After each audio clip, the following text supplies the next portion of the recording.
a nuestra amiga de Porto Alegre, Brasil, Ana Paula Rocha Freitas, que va a hablar sobre el manejo del paciente traumatizado en adultos.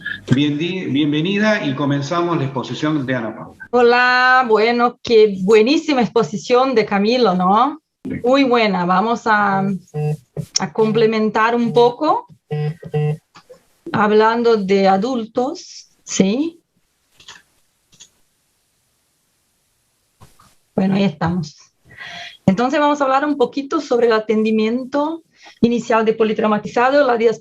Las diapositivas están en portugués porque es más fácil para mí y tengo dificultad para escribir en español, pero creo que me van a entender. Vamos a empezar con un caso que se queda más simple para que nosotros podamos hablar de este tema. Es que ocurre un accidente con un automóvil, con una carreta, con 4 víctimas muertas en el local, y el prehospitalario llama y te dice, bueno, te voy a llevar un joven de 17 años que estaba en un auto, se quedó 22 minutos presos adentro del auto, ¿sí? Y estaba sin cinturón de seguridad. Y bueno, ya está intubado con la vía aérea garantida porque estaba con depresión de sensorio, la fase y el rostro con sangre. Está recibiendo cristaloides en accesos venosos periféricos y está comatoso en una escala de coma de Glasgow de 6, anisocórico, y recibió manitol con mejora del señal de gravedad. Bueno, está como llegando. ¿Qué es la primera cosa que ustedes hacen cuando reciben este telefonema? Es muy importante comprender el concepto principal y base de trauma, que es el trabajo en equipo. Nosotros trabajamos en emergencias con un equipo y lo más importante es comunicarse bien y prepararse para atender, para cuidar del paciente que está a llegar. Y esto se da con todos los envolvidos. Entonces, es un trauma muy grave, está con señales de quizá una lesión intracraniana grave. Entonces tenemos que estar preparados. ¿Cuál es la capacidad de nuestro hospital? ¿Dónde están los especialistas? Vamos a intentar llamar al cirujano, pero quizá está en la casa o no, está en el hospital o no. Necesitamos de algún soporte ventilatorio, drogas, medicamentos. Todo esto tiene que ocurrir mientras el paciente está en el transporte. Adelante, antes del paciente llegar al hospital. Es muy importante comprender este concepto de trabajo en equipo o en equipo. La sistematización del atendimiento es uno de los principales fundamentos en trauma porque disminuye el chance de error y garante la rapidez y la efectividad del tratamiento dispuesto, ¿sí? Siempre que vamos a evaluar un paciente, esto es el concepto básico de la sistematización que todos conocen, de la TLS. Siempre la sistematización procurando acerca de lesiones que van a tener un agravo importante y precoz a la vida, y esta es la ABCD básica. Hace las conductas y evaluaciones iniciales, se pasa por la evaluación secundaria, nuevas conductas si necesario, hasta siempre monitorizando y reevaluando para después entonces proponer o hacer el tratamiento definitivo. Cuando este paciente llega a la sala de emergencia, está con un tubo número 9 que está pervio, y este es muy importante, no es solamente la necesidad, si este paciente está intubado, esto no garante que la vía aérea está pervia. Siempre reevaluamos y siempre cualquier cambio en la posición, en la situación del paciente, lo más importante es volver a la sistematización y empezar del principio, después la respiración, la vía aérea, después la respiración, después la evaluación hemodinámica. Y cuando este paciente llega, la primera cosa que tenemos que hacer es garantizar que la vía aérea está pérvida. No es solamente el facto de que este paciente está intubado que garante que la vía aérea está pérvida. Bueno, él llega, sí, la vía aérea está pérvida, el aire está pasando y el colar cervical está impuesto, está todo inmovilizado, ¿sí? Cuando vamos a la evaluación de tórax, está con disminución y hipertimpanismo en el tórax derecho, con una saturación baja, 86%, mientras recibiendo 100% de fracción inspirada de oxígeno, con una respiración, con una presión positiva, ¿sí? Con presión expiratoria positiva, el PIP de 8. Bueno, hay algo ahí, ¿sí? Si ves el estatus hemodinámico, está taquicardio, está con una disminución del aumento, elevación del tiempo de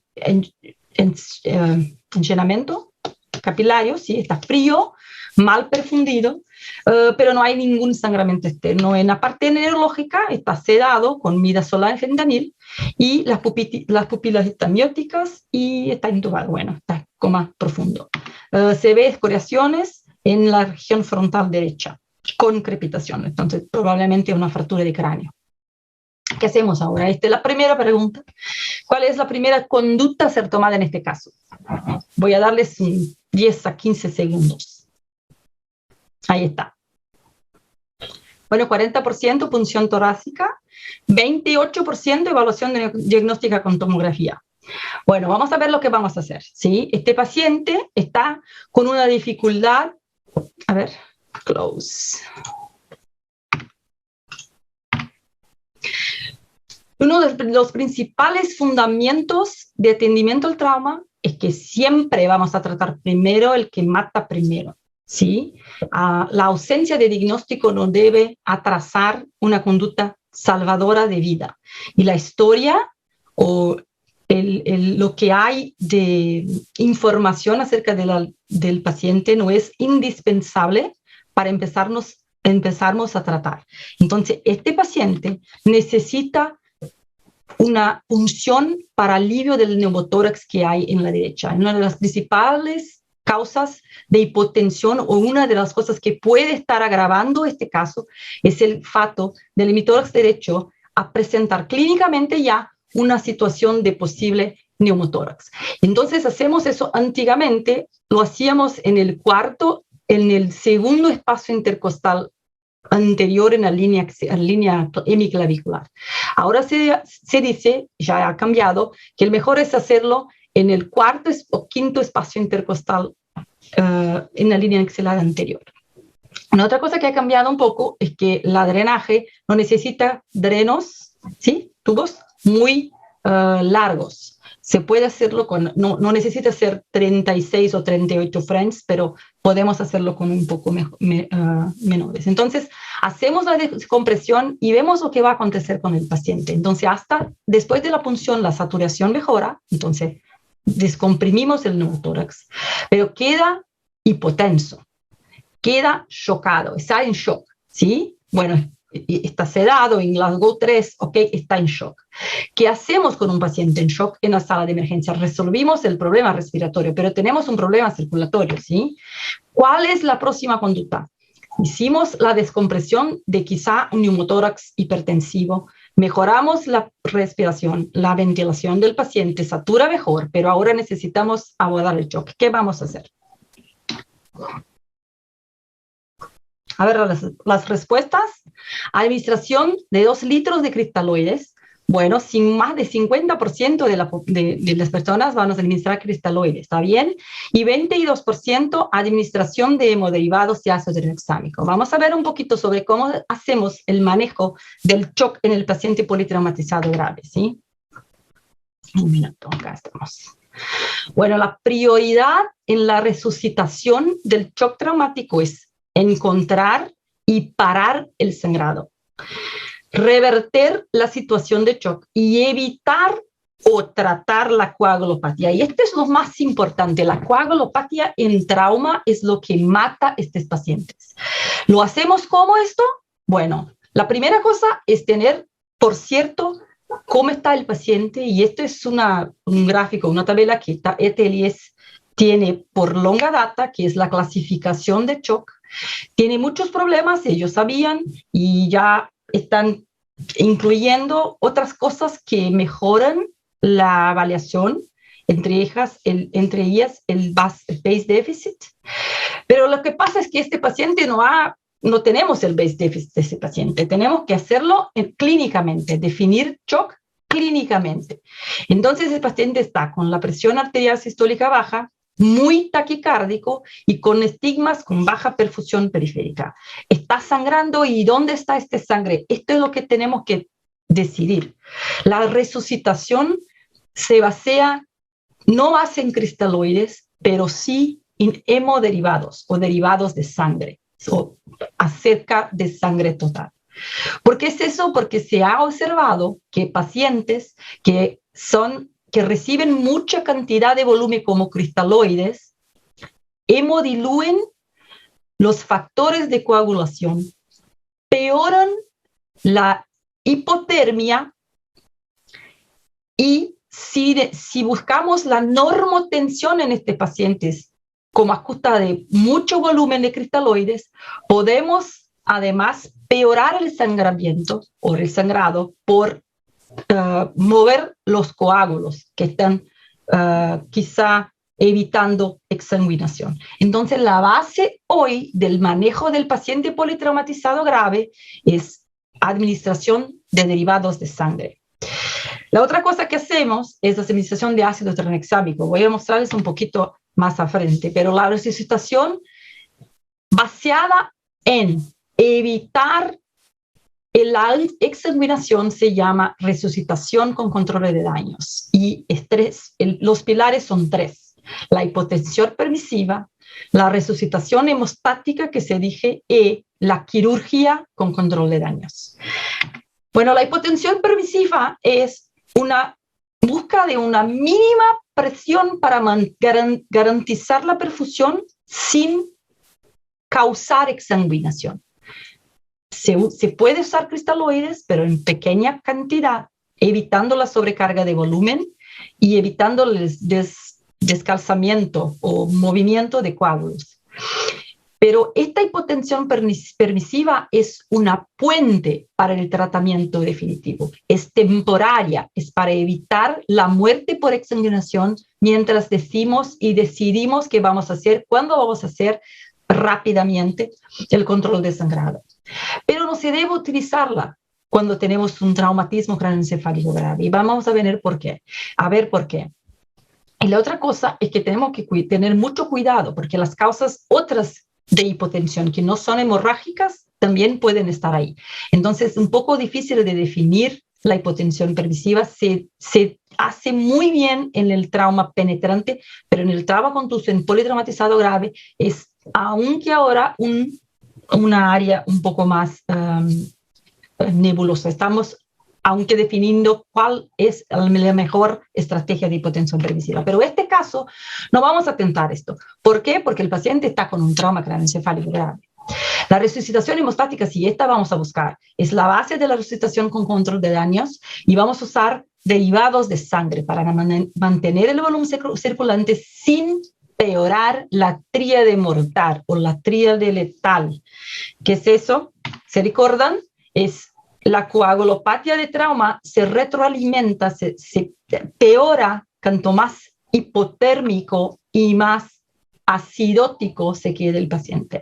Entonces hay una parte de los pacientes que llegan al hospital o inmediatamente después del trauma ya presentan alteraciones en la coagulación. Y si se quedan sangrando, y acidóticos por la hipoperfusión, y hipotérmicos por el shock y lo manejo con cristaloides y derivados de sangre, estos dos peoran la coagulopatía. Y sabemos que la coagulopatía es lo que mata a estos pacientes. Bueno, otras cosas que vamos a hacer ayudantes al tratamiento es el ácido tranexámico. El doctor Camilo habla un poco de esto. En adultos, un grama en 30 minutos y después repite en 8 horas, se deja en infusión continua en 8 horas. Y es muy importante que este ácido, que este manejo sea hecho en las primeras 3 horas del trauma. Esto disminuye la mortalidad. Se ha visto que no hay muchas complicaciones y es muy más efectivo en pacientes críticos. Entonces, pacientes críticos con sangrado importante, el ácido uricámico es importantísimo de ser administrado precozmente. Este paciente, entonces, en nuestra evaluación inicial, tiene un trauma torácico cerrado, ¿sí? No es abierto, es cerrado. Quizá una contusión pulmonar o un neumotórax, sabemos que hay algo en el tórax derecho. Hay un trauma abdominal cerrado, un trauma contuso abdominal, quizá ahí está el sangrado, y un traumatismo craneoencefálico grave, es crítico, y quizá hay una lesión intracraniana quirúrgica porque estaba anisocórico y todo eso, está muy comatoso. Una de las cosas que nos puede auxiliar, y Camilo habló brillantemente sobre este tema, es el ultrasonido, que van a darnos respuestas rápidas, bajísimo costo, ¿sí? Bajo riesgo, y procuramos entonces con esta herramienta dónde está el sangre, qué está ocurriendo con nuestro paciente que está chocado. Y lo que vemos en nuestro paciente es, bueno, mucho líquido, mucho sangre en el hemitórax derecho y abdomen. Entonces hay hemorragia abdominal y hemorragia torácica. Continuamos a administrar hemoderivados. Mantenemos una saturación que no es tan buena, pero está bien, la presión un poco mejor, la frecuencia cardíaca un poco mejor, y el paciente en este momento se pone anisocórico. ¿Qué vamos a hacer? Bueno, una de las cosas más importantes del trauma craneoencefálico grave, cuando estamos nosotros en emergencia, es prevenir la lesión secundaria, es prevenir más daño. Y eso lo hacemos con un montón de cosas. No tenemos tiempo para abordar todo esto acá en 20 minutos, 25 minutos, pero sabemos que la hiperventilación, disminuyendo la cantidad de sangre que va para el cerebro o que va para el cráneo, con la disminución del PaCO2, mejora un poco, pero es temporario. Y una cosa que sabemos es que no puede ser muy prolongada, porque si no, causamos disminución de la perfusión cerebral también. Necesitamos mantener una presión arterial media elevada para garantizar perfusión. Y esto es un otro tema muy interesante y grande para discutirnos, pero es importante recordar que la hipotensión eleva sobremanera la mortalidad en pacientes que tienen traumatismo craneoencefálico grave.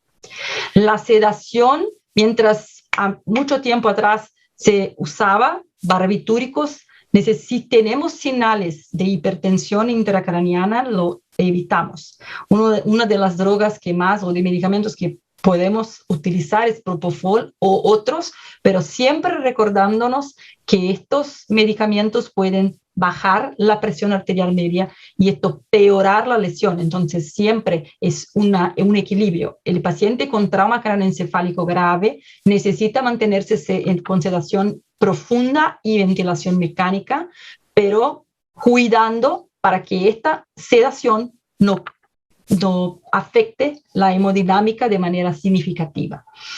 La otra cosa que tenemos que recordar es que es manejo del sodio, siempre manteniendo este sodio sérico un poco más elevado, y si hay señales de hipertensión intracraniana, mantener el sodio elevado, acima de niveles normales, para evitar entonces el edema hinchazo cerebral. La otra cosa que es muy simple de hacer es elevación de la cabecera a los 30 grados y mantener el pescozo, neck, en la situación neutra para garantizar la drenaje venosa y disminuir entonces la posibilidad de peora de la hipertensión intracraniana. Este paciente estaba con señales de hipertensión intracraniana. No voy a marcar todos acá porque no tenemos tiempo, pero sí, estaba anisocórico y esto es uno de los señales de mucha gravedad. Y una de las cosas que podremos nosotros como emergenciólogos hacer si esto ocurre es hiperventilación, mantener la cabecera neutra, elevar la cabeza del paciente y administrar diuréticos osmóticos o salina hipertónica para intentar disminuir el hinchazo cerebral y disminuir la hipertensión intracraneana de manera temporaria. Repito, es temporario porque el tratamiento definitivo es quirúrgico, quizá la evacuación de un coágulo o la descompresión con la retirada de la calota craneana, ¿sí? Una de las cosas que sabemos es que la monitorización de la presión intracraneana, hay muchos estudios que no demuestran disminución necesariamente de la mortalidad, pero sabemos nosotros que es una importante herramienta para el manejo intensivo. Lo que pasa es que en la emergencia, en el primer atendimiento, esto no es posible, no es factible. Bueno, este paciente entonces decidimos por darle nuevamente el manitol, se mejora de la anisocoria, pero bueno, mantenemos este paciente durmiendo, sí, sedado, se queda hipotenso, se continúa la hipotensión, sabemos que está sangrando, ya está drenado, ya está con el tórax derecho ya con dreno, ¿sí? Satura bien. Y ahora tenemos que decidir lo que vamos a hacer.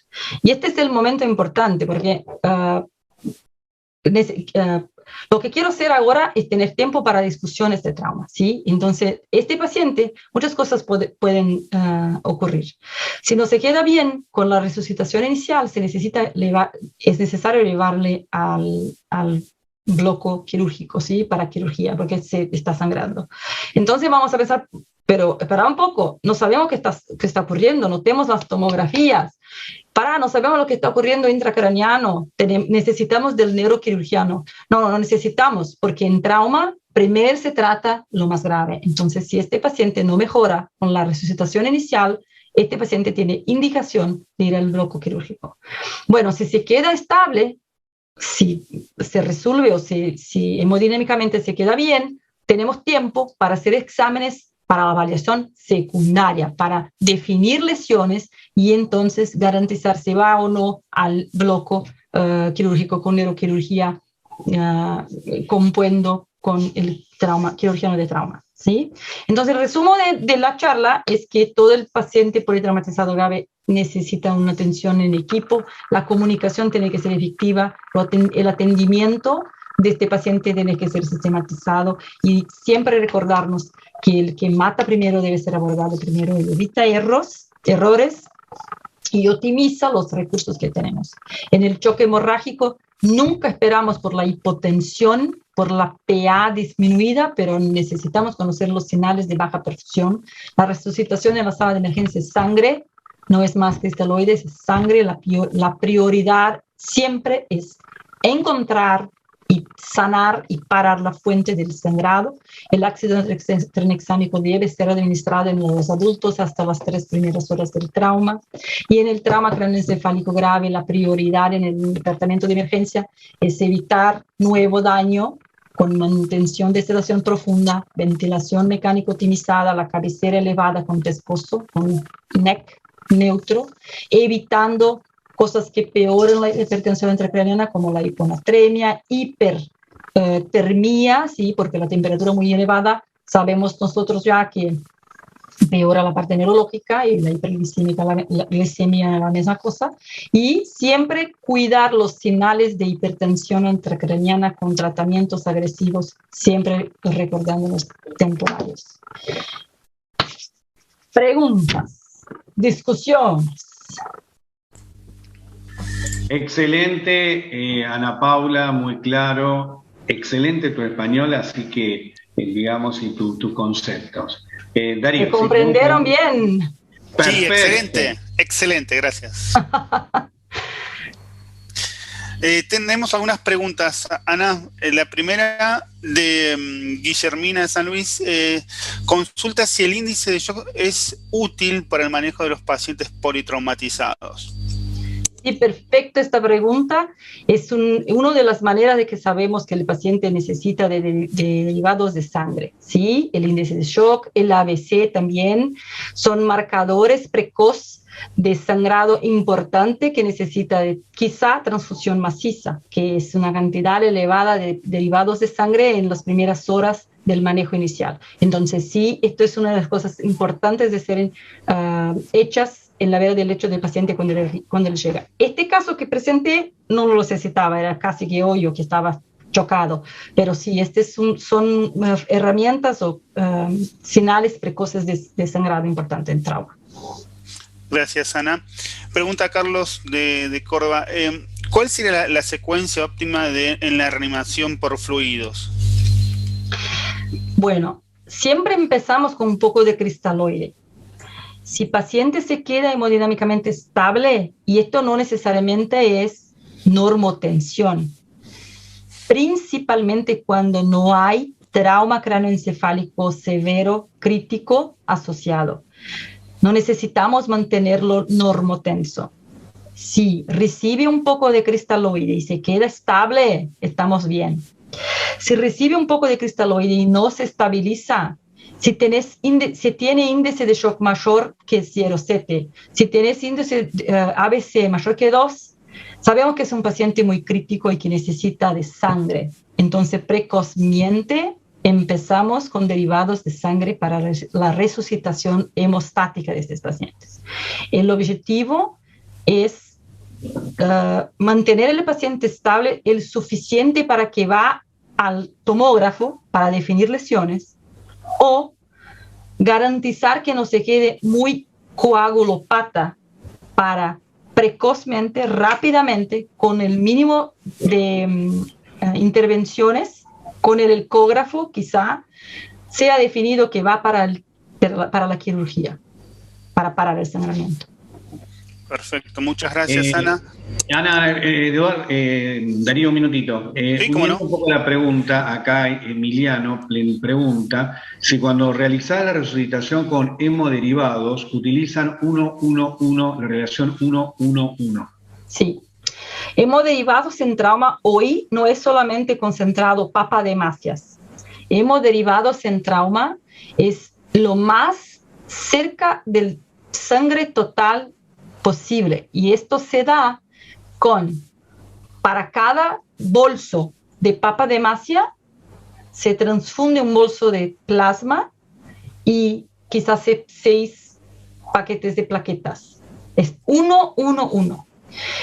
Donde trabajo yo es muy difícil tener plaquetas. Entonces lo que hacemos es papademasias y plasma, la proporción de 1:1, tromboelastografía precoz para definir la necesidad que el paciente tiene, y si necesita plaquetas y no tenemos en el hospital, ahí llamamos de algún otro centro, ¿sí? Pero no hay cómo en nuestro país, en nuestro hospital, transfundir plaquetas para todos los pacientes. Entonces hacemos algo muy parecido con esto.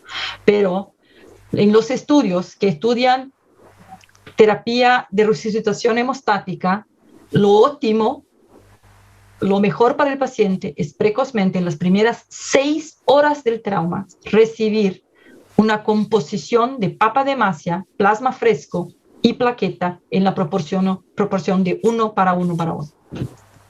Perfecto, buenísimo. Con respecto a la hipertensión endocraniana, Ana, pregunta acá Javier, ¿qué sugeriría usted como tratamiento? ¿Prefieren el manitol o la solución hipertónica? Es una excelente pregunta.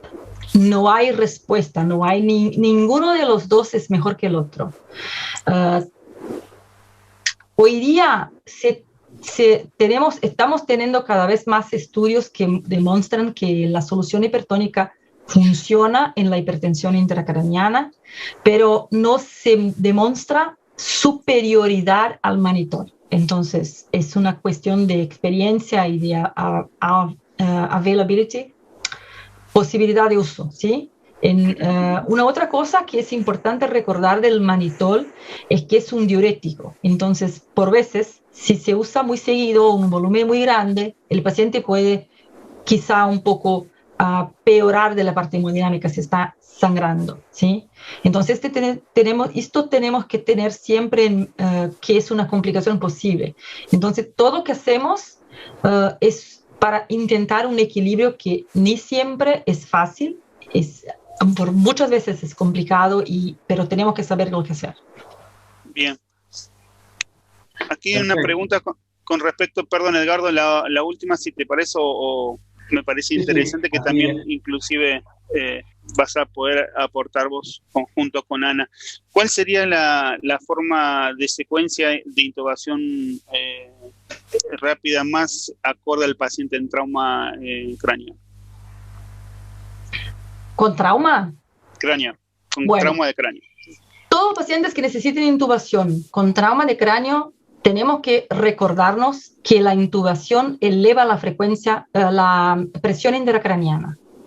Tiene el dolor, tiene la estimulación laringea, la posibilidad de tos, todo esto eleva la presión intracraneana, y esto es una de las cosas que nosotros no podemos dejar pasar.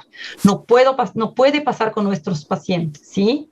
Entonces, la intubación por secuencia rápida o la intubación con el paciente con analgesia, ¿sí? En estos pacientes es muy importante disminuirle el dolor.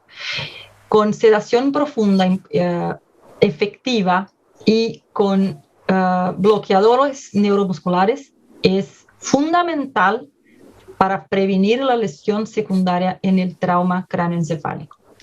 Entonces, ¿qué medicamentos? Bueno, lo que tengas. Nosotros utilizamos etomidato como el hipnótico de preferencia para pacientes instables, para pacientes agudos, con politrauma severo, porque no causa mucha hipotensión. Nosotros utilizamos ketamina, quizá, en pacientes que pueden recibir, jóvenes sin cardiopatía y que no están con otra contraindicación, porque además de causar hipnosis, ¿sí? Es un sedativo, también causa analgesia. Entonces es un buen inductor o un buen medicamento para ser utilizado antes del bloqueo, ¿sí? Fentanil, bueno, no se usa tanto fentanil hoy día para la intubación, pero si consideramos que el paciente tiene dolor a la intubación, tenemos que usarlo, un opioide para sedación. Sí, perfecto, excelente tu respuesta. Para un paciente, yo pienso que hay que dividir el paciente que tiene traumatismo de cráneo o no tiene traumatismo de cráneo. Hablemos del paciente que es un politraumatizado que tiene traumatismo de cráneo grave. En ese caso hay que buscar justamente elementos que no producen un efecto simpaticolítico, hipotensión, porque la hipotensión daña el cerebro. Entonces, el etomidato es la droga más noble para justamente el estable. Lo que sería una benzodiazepina, el fentanilo o el mismo propofol, que podrían tener efectos simpaticolíticos. Pero el tema es en aquello que también me han preguntado a mí y que se ha discutido mucho, si en el paciente que tiene shock, un paciente que tiene una TAM, es decir, una presión media menor de 65 o una sistólica menos de 90, si realmente utilizáramos, ¿qué utilizamos?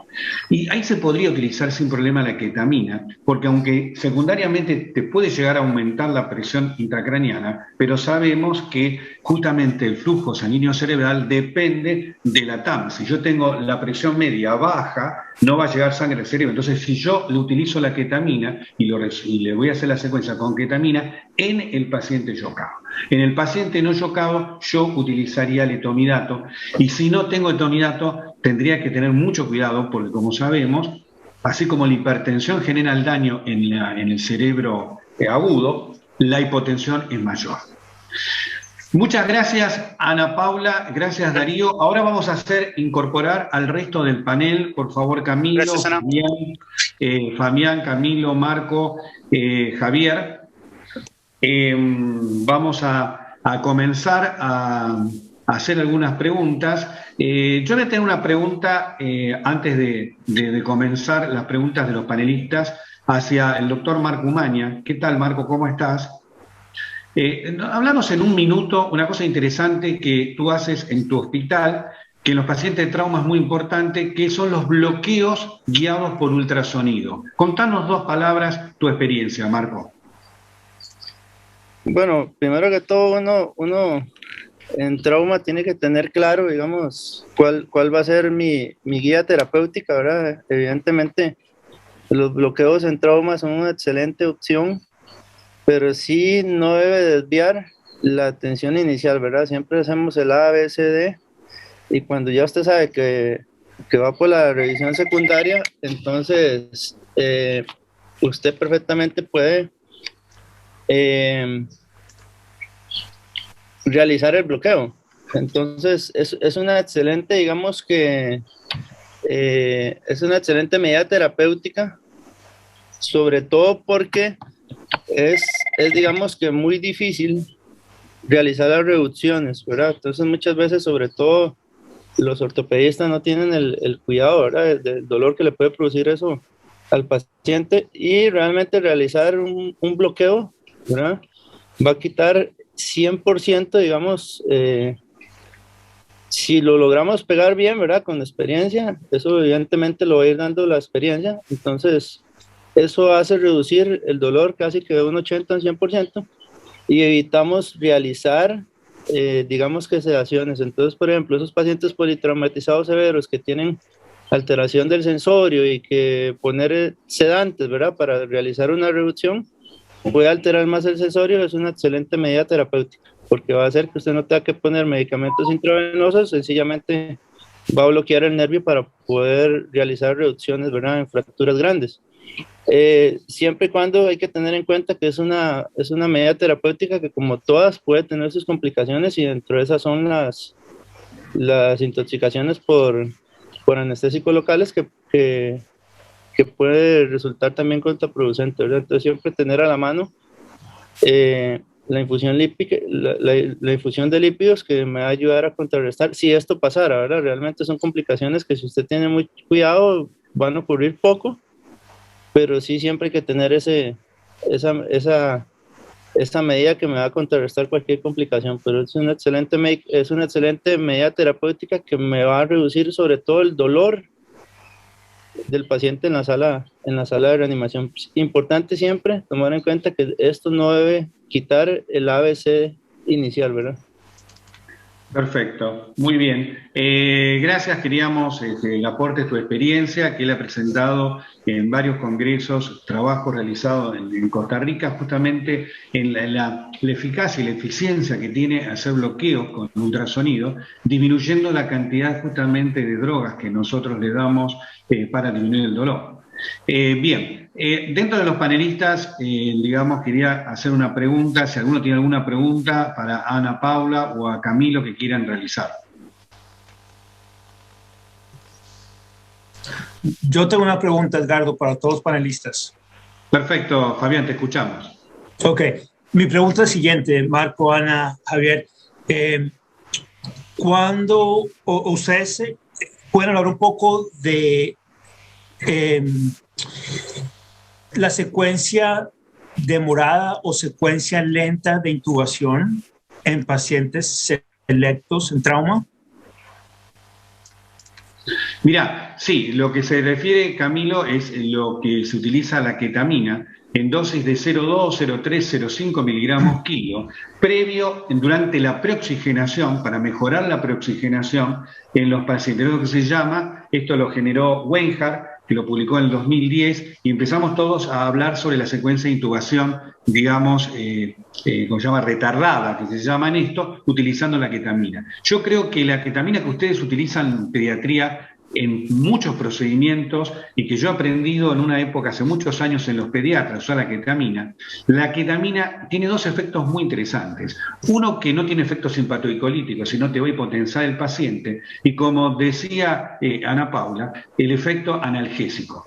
Tal es así que hoy se está utilizando para varios espectros. Por ejemplo, para el dolor, en vez de los opiáceos, porque hay gente, justamente los intoxicados o en los adictos a opiáceos, es la indicación de utilizar la ketamina. También en delirium o el síndrome de agitación del paciente, utilizar también tiene un buen efecto la ketamina y es de buen usar. Y a mí me parece que justamente el paciente que está con mucho dolor, disociado, no combativo en el trauma, justo le bajamos un poco la ansiedad, el combate, y también le calmamos el dolor. Esa es mi experiencia, si lo quería comentar, si era el tema y aparte, si lo estamos peroxigenando el paciente, que se saca la máscara, lo disociamos y que realmente se tranquiliza. O en el traumatismo de cráneo, cuando el paciente secundario a la concusión cerebral, digamos, empieza a ponerse agitado. No sé cuál es la experiencia que alguno quiere del panel acotar alguna opinión. Se utilizan la ketamina en dosis, digamos, antes de la preoxigenación y justamente en el trauma con estos efectos. Y también está muy bueno, si yo tengo luxación de un hombro o de una pierna o tengo que hacer y no tengo la posibilidad de los bloqueos que hablaba Marco, el de utilizar ketaminas 0,2, 0,3 hasta 0,5 miligramos kilo peso en esas dosis. Sí, Camilo. Sí. No, y la idea tiene razón. En niños hasta ahora estamos pensando, la idea es en esos 2 o 3 minutos que puedes disociar, puedes reponer volemia en un paciente hipotenso que lo vas a paralizar y probablemente te puede hacer un arresto porque no hay precarga. Entonces la idea es preoxigenar y si tienes en esos 2 o 3 minutos preoxigenar y poder dar un poco más de volemia para mejorar tu precarga, puede evitar un arresto peritraumático, un arresto perintubación en trauma. Pero lo que decía Marco, yo creo que es en pacientes selectos también, ¿no? Y esto es lo que ella va a hacer, es decir, no es todo el paciente de trauma que podemos hacer el manejo de intubación retardada o lentificada. Y una otra cosa que es importante recordar es que cuando necesario, cuando posible, es muy importante hacer la reanimación, la resucitación de estos pacientes antes de proceder a la intubación, porque la intubación va a aumentar la presión intertorácica y disminuir el retorno venoso al corazón y hacer que la presión baje. Entonces, siempre que posible, hacer una resucitación antes de proceder a la intubación. En pacientes que se puede hacer eso.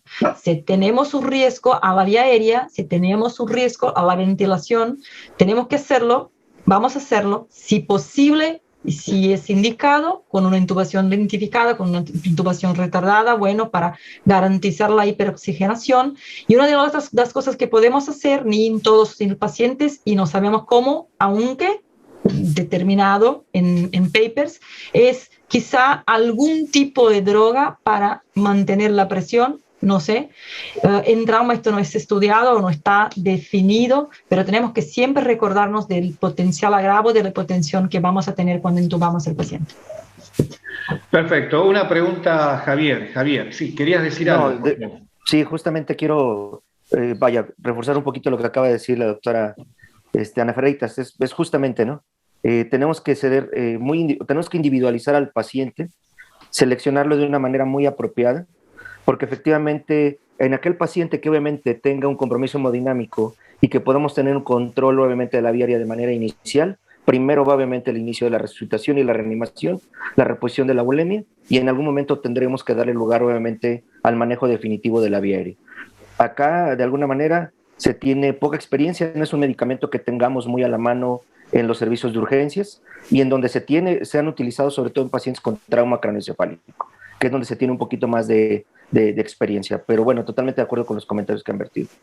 Javier, una pregunta. Con respecto a la resucitación inicial en el trauma, ustedes, obviamente que la discusión de cristaloides versus coloides, pero ustedes, digamos, en la resucitación inicial, digamos, dentro de lo que, obviamente que sabemos que hoy en día, digamos, lo que hacemos es utilizar cristaloides. ¿Ustedes tienen experiencia en soluciones balanceadas, digamos, en Riger lactato? ¿Cuál sería tu recomendación en la resucitación inicial del trauma? Sí, yo creo que lo primero es recordar que obviamente no es sobrecargar hídricamente al paciente, hay que llevar a cabo una restricción, tomando en cuenta lo que bien comentaba la doctora Ana, ¿no? En relación a esa hipotensión permisiva, a la bulimia restringida, y preferentemente si se lleva a cabo obviamente con soluciones cristaloides balanceadas, idealmente. Acá nosotros utilizamos lo que es la solución Harman o Ringer lactato, que es con la que tenemos un poquito más de experiencia.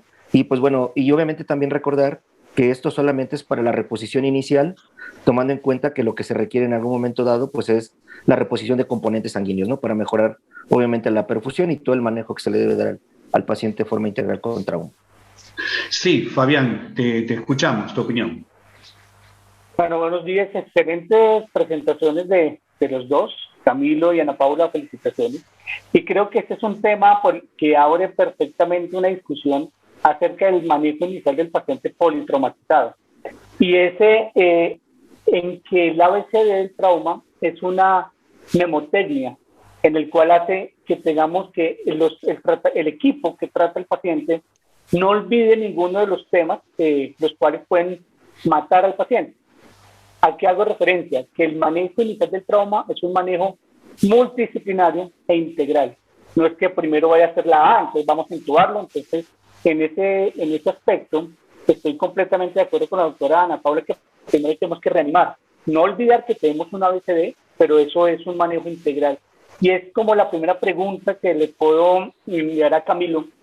En adultos, pues tenemos full experiencia, pero en pediatría, la implementación de los equipos de trauma, que entiendas un equipo de trauma, no solamente que estén los especialistas para atender al paciente, sino cómo se engrana ese equipo de pediatra, ¿cierto? De cirujano pediatra, que lo tienen a la mano o no, porque en muchos países de Latinoamérica los cirujanos generales son de adultos y poco ven de niños. ¿Cómo se engrana el manejo de enfermería y eso en pediatría, Camilo? Es una buena pregunta, Fabián, y creo que parte de la idea de hacer charlas como esta es de crear conciencia de las diferencias entre niños y adultos, ¿cierto? Fabián, no sé cómo responderte. Yo te diría que lo más importante sería entender las diferencias de los niños comparados con adultos, ¿cierto? Porque eso va a dictar el abordaje. Con respecto a trauma en específico, usamos el ATLS porque, como tú lo mencionas, pasa al tiempo muchas cosas, pero es un enfoque que lo vas a hacer tú, lo voy a hacer yo, lo va a hacer Edgardo, lo va a hacer la persona en el centro primer nivel. Vas a empezar A, B, C, D, E y vas a repetir lo mismo. Por eso es el abordaje de ATLS, ¿cierto? Para que la gente que no hace trauma todo el tiempo no vaya a perder de hacer el chequeo de lo que hay que hacer, ¿cierto? Teniendo en cuenta las diferencias entre niños y adultos. Y la idea es no pasar, como dices tú tienes razón de no quedarse en la A y no perder los restos, ¿cierto? Pero importante tener ese chequeo mental de no perder, para no saltarse un paso, ¿cierto? Entiendo que en trauma específicamente, obviamente circulación, control de hemorragia es probablemente principal antes de otras cosas como vía aérea, etcétera, ¿cierto? Y la respuesta más grande sería, Fabián, yo creo que educación, ¿cierto? Y generar sistemas de trauma que estén pues no enfocados, pero que tengan al niño como prioridad y que tengan a una persona que tenga por lo menos su experiencia o interés en trauma pediátrico para ayudar a empezar a mover, a concientizar y a mover la aguja con respecto al manejo pediátrico en trauma de emergencias. No sé si te respondo a la pregunta. Sí, tal cual, Camilo. Creo que la importancia es en que cada una de nuestras instituciones, digamos, la problemática y la propuesta de poder crear grupos conjuntos para manejo inicial del paciente pediátrico, sea en trauma o no, y en los adultos como tal. Sí, pues muchas gracias, Camilo. Sí, yo hacía una reflexión, recién pensaba, que un gran maestro mío de la medicina me decía que, el hombre habría sobrevivido de los miles de años que ha vivido por dos mecanismos adaptativos. Uno, a la hambruna o al ayuno, los cambios metabólicos al ayuno, y el segundo era la deshidratación. Pero que me decía a mí, en la década del 80, ustedes que resucitan con gran cantidad de fluidos, el organismo, esto no es bueno. Entonces empezamos a ver que, por ejemplo, nosotros decíamos en inicio, en el año 88, en la primera TLS, que uno saludaba al paciente con 2 litros de cristalón y después veía en el tema. Y vimos que muchas veces el endotelio pulmonar fundamentalmente tenía aumento de la permeabilidad y ese líquido, ese exceso de líquido al pulmón generaba injuria pulmonar y generaba después un daño sistémico. Vimos también en trauma que nosotros la hipotensión era un enemigo, con lo cual le dábamos líquido. Después entendimos que el líquido tenía que ser en cambio de sangre, como lo que dijo Ana Paula, y que tenía que ser en relación 1-1-1. Pero la pregunta es del millón, ¿hasta cuándo dejar la hipotensión permisiva? ¿Hasta cuándo eso nos genera un daño secundario por la deuda de oxígeno? ¿Y por qué métodos tenemos para guiarnos de cuántos fluidos? Esta pregunta va inicial a Marco, a ver si él nos tira una idea. Él es, digamos, aparte de médico especialista, es uno de los pioneros del ultrasonido en, ¿cómo se llama?, en emergencias en Latinoamérica. Tenemos en trauma, digamos, para justamente saber si yo tengo que darle fluidos, que tengo que dar hemoderivados, ¿cómo puedo saber, digamos, con qué puedo guiarme a través del ultrasonido y la resucitación con fluidos? Marco. Bueno, primero que todo quiero recalcar algo que dijo ahora la doctora Ana, que no tiene que ver con ecografía, pero sí es muy importante, y desde que lo empezamos a usar en nuestro hospital ha cambiado la manera, digamos, de reanimar a nuestros pacientes, porque normalmente se nos dice, y siempre se nos ha enseñado 1-1-1. Pero me acuerdo una vez que tuvimos un paciente con una toracotomía, con una lesión en una de las arterias principales de tórax, que realmente ese paciente, digamos que logró sobrevivir a la toracotomía, fue a sala de operaciones, pero una vez que el paciente salió de sala de operaciones después de 20 unidades de glóbulos rojos empacados, murió a las 48 horas por una coagulopatía. Entonces también la reanimación 1-1-1 produce coagulopatía. Entonces algo importante es el uso de la tromboelastografía temprana. Yo sé que no todos lo tenemos, no todos lo tienen, pero si usted lo tiene, úselo, porque eso le va a decir, vea qué tan importante es en un hospital donde no hay plaquetas. Usted sabe cuándo tiene que pasar plaquetas y cuándo no, porque este estudio se lo dice. Es un estudio que no es costoso, se hace en la sala de reanimación inmediata y nos orienta muchísimo a tener, digamos, guiar la reanimación. Entonces yo creo que la tromboelastografía es hacia lo que debemos ir, porque eso nos va a ayudar a realmente guiar nuestras reanimaciones, sobre todo en transfusiones masivas. Ahora, con ecografía podemos hacer varias cosas ya en el paciente crítico, ¿verdad? O sea, antes siempre se ha hablado de la famosa vena cava. Bueno, usted puede usar la vena cava cuando usted realmente no tiene, digamos, mucho expertise en la parte ecográfica, pero también podemos realizar otro tipo, digamos, de estudios, ¿verdad? Por ejemplo, uno de ellos es el BTI, o la medición del gasto cardíaco, ¿verdad? Que Camilo ahora nos habló del gasto cardíaco en niños, y es una de las primeras cosas que en shock se ve afectado. Así como la frecuencia cardíaca, es normal que todos los pacientes vayan a tener taquicardia, que en niños es todavía uno de los signos más importantes. Creo que es importante también, uno puede realizar mediciones de gasto cardíaco y ir evaluando si el gasto cardíaco mejora. Si usted no tiene experiencia en eco, puede realizar BTI carotidio, una simple medición de flujos a nivel de carótida, y para ver hasta cuándo, inclusive ya en pacientes que pueden hacer congestión, que no es lo normal.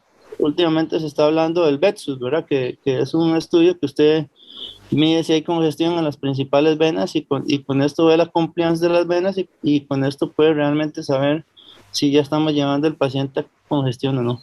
Pero realmente mi mejor consejo es, si tenemos tromboelastografía, quitémonos el 1-1-1 y hagamos la tromboelastografía, porque esto es lo que le va a ayudar al paciente a que no vaya a caer en coagulopatía. Edgardo, yo tengo una pregunta para el panel y también para los disertantes, que tiene que ver, hablando de la reanimación con fluidos y con sangre. ¿qué aptitud o qué objetivo ustedes tendrían con un paciente que está en shock y es testigo de Jehová? ¿Puedes repetir la pregunta, Darío, por favor? ¿Qué actitud tendría con un paciente que está en shock, en trauma, y el paciente o familiar le informa que es testigo de Jehová? Mira, yo te contesto rápido, Darío. Mira, nosotros en el Hospital Italiano de Buenos Aires, hace años se hizo protocolos en los pacientes, digamos una colectividad importante de testigos de Jehová, y se hicieron protocolos en pacientes trasplantados. Y el gran desafío es cómo vamos a no usar hemoderivados de otra manera. Y usamos cristaloides y coloides, y realmente no modificamos la mortalidad de estos pacientes. No tengo, digamos, habría que ver qué protocolo hicieron, yo no me acuerdo cuál están utilizando en la actualidad, pero yo pienso que es una buena pregunta. Hoy en día cada legislación de cada país es distinta y tendríamos que tener una, digamos, una estricta amplitud, digamos, multicultural y multirreligiosa tomando esto. Y esto, digamos, se hizo un trabajo que yo no me recuerdo porque pasan los años, pero a mí me parece que tiene más de 15 años cuando empezamos a hacer, éramos uno de los primeros en Latinoamérica que hacíamos trasplantes grandes y que se tomó esa conducta. Y yo pienso que, bueno, que también tendríamos que tomar, digamos, protocolos para, digamos, conceptuar este punto. Bien, sí, te escuchamos, Camilo. Sí, no, bueno, en pediatría yo creo que es un poquito diferente porque tenemos la opción bueno, y realmente no sé cómo funciona en Latinoamérica, pero acá tenemos la opción de llamar a lo que se llama, ¿cómo se llama? Los grupos de familia que pueden tomar cuidado del paciente, aparte de los padres. A veces llamamos a un juez que da una orden que autoriza que se quite la custodia de los padres para salvar la vida del niño, ¿cierto? Pero tiene razón, es bastante complejo y es bastante complejo en el trauma, sobre todo. Perfecto. Bien, Javier, ustedes utilizan, digamos, ácido tranexámico porque generalmente el tema, como decía, el ácido tranexámico que tenemos que utilizar es precoz en el trauma, son las primeras 3 horas. Y nosotros lo que estamos generalmente diciendo que tendría que ser en el prehospitalario la utilización o el inicio. ¿Ustedes tienen experiencia en México con respecto a esto? No, Edgardo, la realidad es que en México todavía no tenemos esa oportunidad de poder medicalizar de una manera adecuada a este tipo de pacientes. Lo ideal, como bien lo comentas, tendría que ser, obviamente, desde la evaluación inicial en prehospital, identificar obviamente un paciente que está con datos de choque franco, hemorrágico, y obviamente iniciar una terapia hemostática dirigida, ¿no? Que sería el momento adecuado para poder obviamente administrar el ácido tranexámico, ¿no? Las primeras 3 horas, y prácticamente yo creo que en la primera hora sería lo más adecuado. La respuesta muy concreta es que en México no se tiene todavía oportunidad de tener la disponibilidad de este medicamento en nuestros sistemas prehospitalarios como para poder disminuir la mortalidad de una manera importante. Y en los servicios de urgencia sí hay hospitales que cuentan obviamente con el recurso y dependiendo obviamente del tiempo de traslado y de las condiciones de cada paciente es como podemos tener obviamente la oportunidad de poder obviamente administrarlo, ¿no? Sí se tiene experiencia, pero no tanto prehospitalaria, sino es básicamente en las salas de urgencias, obviamente. Sí, lo que nos ha enseñado lamentablemente hecho de la guerra de Irak y Afganistán ha sido a través de los estudios Matters y el estudio, digamos, Crash 2, donde generalmente sería aparte de acá en Argentina, no sé, en el resto de Latinoamérica y en Estados Unidos y en España, si realmente es costoso, es una medicación muy barata, se hace la dosis inicial, después se tiene que hacer cada 8 horas, pero el secreto, como decía Ana Paula, que para hacer efecto tendría que ser antes de las 3 horas y a veces el traslado de los pacientes tendría que incluirse esos protocolos en el prehospitalario, digamos, en el transporte de los pacientes. Y si me permites hacer un comentario más, yo creo que Si somos muy estrictos y leyendo un poquito aquí los comentarios, efectivamente, ¿no? La reanimación inicia definitivamente prehospital. Digo, qué gran oportunidad sería que nuestro personal prehospitalario tuviera las herramientas, hablemos de fármacos como el ácido tranexámico, o bien hablemos, por ejemplo, del ultrasonido, ¿no? Que también obviamente tiene una utilidad ya perfectamente demostrada para poder obviamente ir haciendo una evaluación inicial, ir hablando o ir obviamente reportando los hallazgos y en base a eso llevar a cabo una reanimación un poquito más dirigida por objetivos, ¿no? Y obviamente tratando obviamente de limitar pues el daño secundario que se pueda tener, ¿no? O sea, no solo es fármaco, también es ultrasonografía, es mucha capacitación obviamente, se requiere obviamente de infraestructura y de mucha capacitación. Bueno, eso por lo menos hablo acá en México, que es lo que sucede. Perfecto. Comunicación, ¿no, Edgardo? Perdón. ¿Cómo? Y la comunicación entre prehospitalario y hospitalario, que eso es clave. Sí, yo pienso que tiro al panel, digamos que el tema es el prehospitalario es una, digamos, atención continua con el hospitalario.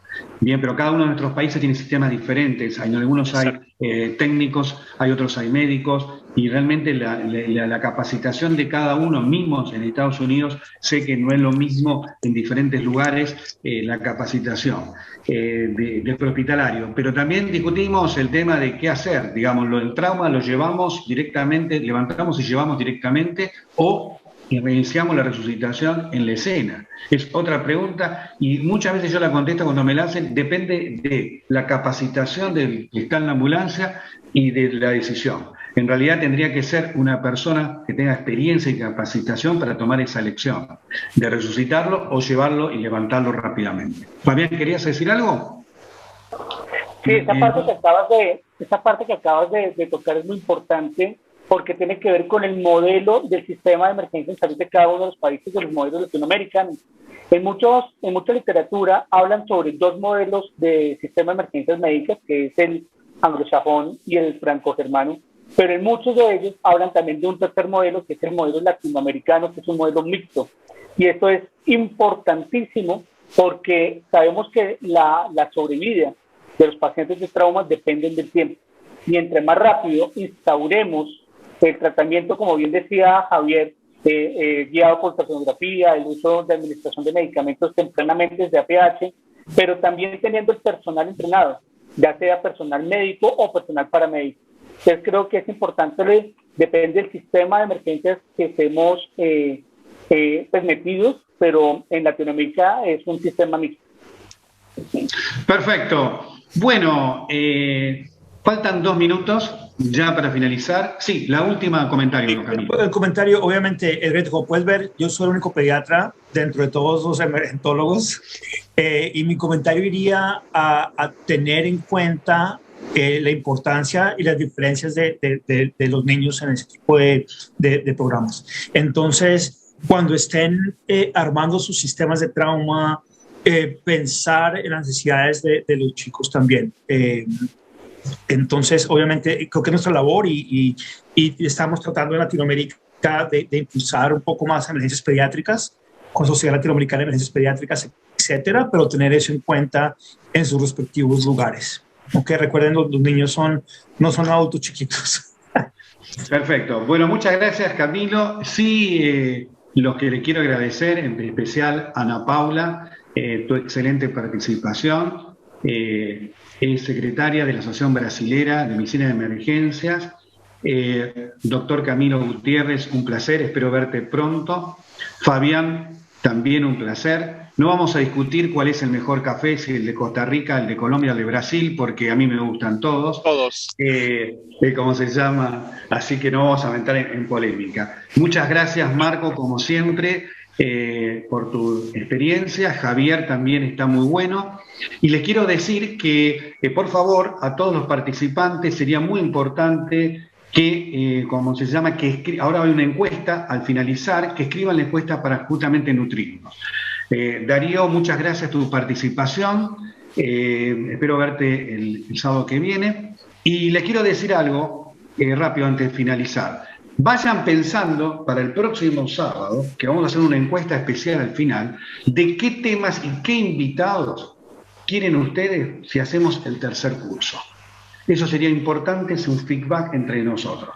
Bueno, como cumpliendo el horario y como decirles, Chau Latinoamérica, chau Argentina, chau España, Gracias a chau todos. Estados Unidos, y los esperamos el sábado que viene por el mismo canal y en la misma hora. Un abrazo.